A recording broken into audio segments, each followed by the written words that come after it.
So lately, my gobies haven't been eating as much as they used to. In the wild, they're used to eating biofilm. If there was any biofilm, the mono shrimp was probably already eaten it off.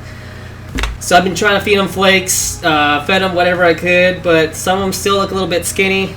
I wanted to get something that produces a lot of biofilm, so that's when I remembered I used to feed my crystal shrimp Bacter AE. Now, I'm not sponsored by Bacter, or not sponsored by Flip Aquatics, which is where you can get it from. I'll have the link down below. Rob is a great guy, and he sells his stuff. Not a lot of places sell it in the United States, so that's the one place you can get it at. I'm going to teach you guys how to make it, how I feed them. It's been about a week, and the gobies look a lot better. So stay tuned, watch a couple of these fish room tours, and I'm going to show you guys how I feed my gobies.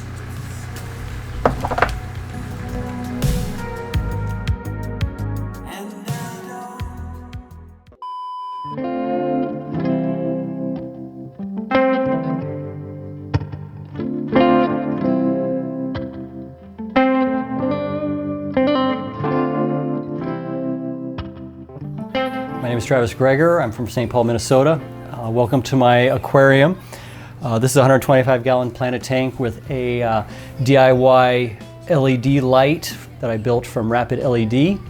I've been in the hobby for roughly 11 years since my son was born. I used an excuse for his birth to buy a new aquarium, where every baby needs to have a good aquarium to look at. From there, it's evolved into 2-3 tanks. And as more kids came along, the number of aquariums went down just to keep up with the maintenance. This tank here is my pride and joy. Let's see, I keep quite a large variety of plants. The Bucophilandra, is that how you say it? Plants here. I don't know what this idea is, but we're trying to figure out, and I haven't found anyone else who has this specific one. The Ludwigia polycarpa, working with Vin Cuddy to understand a lot more of the fertilization nuances to help grow the different fine leaf Rotala mexicana, as well as the Rotala eni. One of the things I like about the aquarium hobby is the camaraderie and the international aspect of growing plants, shipping plants, trading plants, and getting to know people through the forums. If you've ever seen the handle Too Many Hobbies, that's me, because I like to do a lot of things, including keeping fish and aquarium plants. Where to go from here? After listening to Cory's talk last night, I think I need to start thinking about what to do with this tank. It's about 10 years old, so I'm worried about the silicone. I want to either get a 220 acrylic or a 220 rimless that will have probably a dirt substrate with an ADA mix capped with Eco Complete. I also want to have a sump, but I can do anything I want as long as I keep that light. And it has plenty of power to do whatever I want. So first things first, you gotta have the Bacter AE, of course, and then a ball of aquarium water. Here, let me get this out of the way so it's in focus. There you go, a little spoon inside the Bacter AE. Now, this may look small, but it lasts a very, very long time. So I get a whole scoop. When you first start off, you don't want to do the whole scoop, you just want to do half maybe. So I just put that in there, close it, and then shake it up. It's that simple. Let's go feed some shrimp. This is a Cory that I've had several times and have finally gotten to spawn. This is Cory Concolor. I've got the fry in a setup that I got from Swiss Tropicals. It works great. It keeps the babies confined, easy to feed, and keeps them safe from being eaten. My name is Rick Smachars. I'm a member of the Minnesota Aquarium Society. I got into the hobby back in the early 90s when my youngest son wanted to start an aquarium. So I got him a 10-gallon tank, and it's progressed from there. In this tank, I have Corydoras Schultzii. There's sometimes called the black Schultzii. There's Some thought that it's an aquarium strain. I've heard other people say no, it's an actual strain that's found in the wild. Personally, I think it's an aquarium strain that was probably developed in Czechoslovakia, as far as I can tell. Yeah, but it's a beautiful fish, and I still enjoy spawning them. Here I am in my fish room. I have 72 aquariums. I think I figured out about 4,000 gallons of fish, and I started the hobby in the cichlid area, and I have progressed now to mostly catfish. I keep a number of unusual Corys and some fancy plecos, and spend my time trying to breed things I haven't had success with in the past. So here's the black rose shrimp. I farmed a lot of it and took it to the Aquarium Co-Op, so you guys can find that there.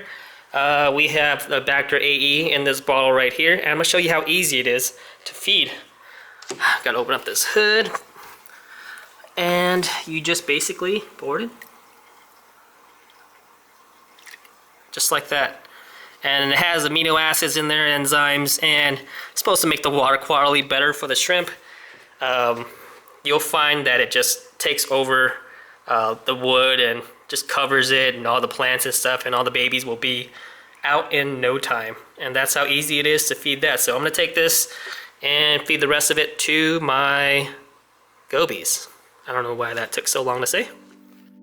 My name's Jason, and I'm here from Minnesota. Here is my 60 JLUaqua. It's about a 20-gallon tank. It was started back in May with the help of Cory Hopkins and Hip Hong. How I got into the hobby was roughly about a year ago, back in August. I started out with a 1-gallon tank that I found on Craigslist, and I started looking up, what can I put in a 1-gallon tank? Started looking up, and it was either shrimp or snails. And I wanted to keep some fish, so I kept looking on Craigslist, and I ended up with a 10-gallon, and then another 10-gallon, and then a 20-gallon, and then a 55-gallon, and now I have just about 10 tanks. My favorite plant right now is probably Rotala atra. It has a lot of different types of colors to it, depending on what your dosing schedule is. If it's nitrogen deficient, it turns red. If you overly dose, then you have more greens. And if you add a lot of light to it, then it becomes really bright red.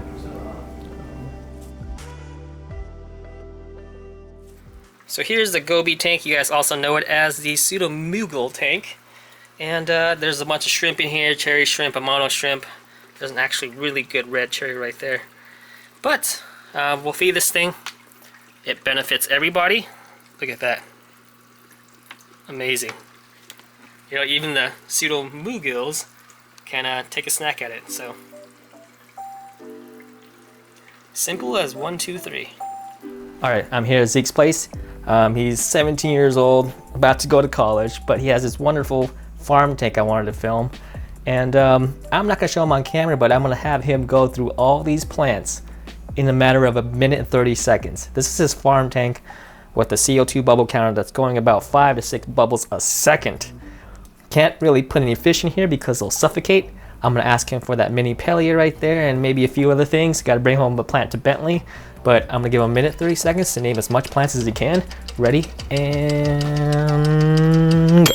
Eriacolon polaris, Nymphea zenkerai, Bucephalandra variety Venus, or species Venus, Eriacolon molliator, Cryptocarina duodii, Papua New Guinea, Hygrophilo lancea variety Uruguaya, Fulgostemon helferi, Gradiola viscodula, Woodwigia inclinata variety Pantanal, Woodwigia Rotala species Ceylon, Wagonandra meboldii red round, Woodwigia glandulosa variety Diamond, Hydrocauda verticillata, Rotala indica, Ranunculus inundatus, Rotala macrandra variety Caterpillar, Woodwigia species Super Red Mini, Rotala mexicana goyas, Alternanthera reinekii variegated, Nymphea micrantha, Persicaria species Kawagayanum, Rotala macrandra narrow, Hygrophilus erpilum, Rotala rotundifolia Fujian,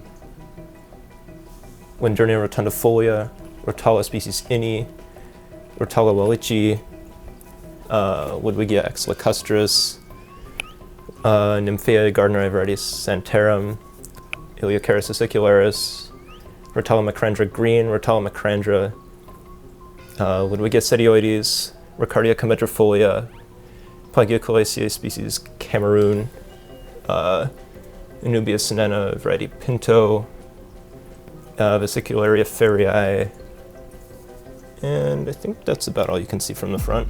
Oh, there's some Micranthemum Monte Carlo down there. And this was supposed to be Ludwigia species white, but it's definitely not. It's just like a different inclinata variety. Now, I'm not saying Bacter AE is the replacement for food. It's going to take a lot of it to get them full, but maybe it's a supplement to help them eat, help their digestive tracts get on the right track. I see what I did there. And yeah, thanks guys for watching. I hope you guys enjoyed all the fish room tours. I think there is maybe 3 more. We visited, I think, 12 in 2 days. So that's just the beginning of it. I hope you guys enjoyed it, and I guess I see you on the next What Just Happened. I guess I'll see you guys on the next one. Hit that like button. Bye-bye.